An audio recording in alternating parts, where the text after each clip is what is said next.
That's why Ken doesn't have a microphone. What do you think? Huh? Say. With you here, nobody would miss him. Very true. Oh, we love you. Come on, you wouldn't miss him. I can see. Now, Bill, since you're here, I was about to ask a specific question. And since you were both in House of a Thousand Corpses and Devil's Rejects, the first movie was crazy. It was just this over-the-top horror, as I mentioned before, roller coaster ride of a movie. Why, for the Devil's Rejects, why did Rob take it in such a drastic difference? I mean, it was just such a, to me, it was more of a horror movie, whereas opposed to the Devil's Rejects, I would consider more of a crime drama film.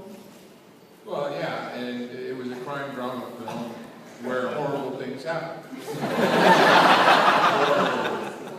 Crime drama bullshit. Actually, you know, the difference between House of a Thousand Corpses and Devil's Rejects, I thought Rob was, you know, a good director. He wrote a great story. It was a lot of fun on House of a Thousand Corpses. But that's when I was convinced he was more in the genius category, because he was able to take the opportunity to make a sequel. And a lot of we all as horror fans have suffered through a lot of sequels.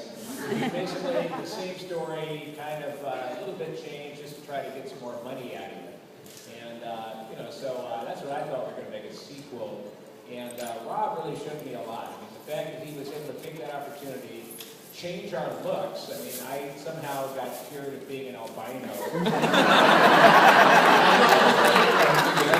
I grew up here, and I guess it's like almost like a couple of weeks later that Devil's Reject starts after House of a Thousand Corpses ends. So somehow I grow a beard. I'm no longer an albino. Sid's out of makeup most of the time. Baby only laughs once. Thank God. Yeah. But it turns out it's like, in other words, he took that opportunity. He changed us. He made us more gritty and real. And then he also, we go from a horror movie to really a violent crime or a road, like a whole different genre. And I thought that was just amazing. You know, and I had my great scene with Priscilla Barnes, God bless Priscilla Barnes, in the Kahiki Palms motel room, which was pretty gnarly.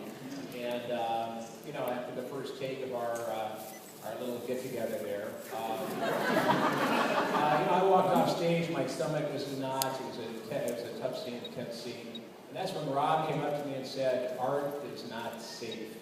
Now, I don't know if I doubt if he actually coined that phrase, but what it told me was that we weren't just going for a sequel, we're not just, you know, phoning it in to try to get more money out of the poor, long-suffering horror fan, but that we were going for something special. And that was a great message, and I think we all really felt that when we were on the set.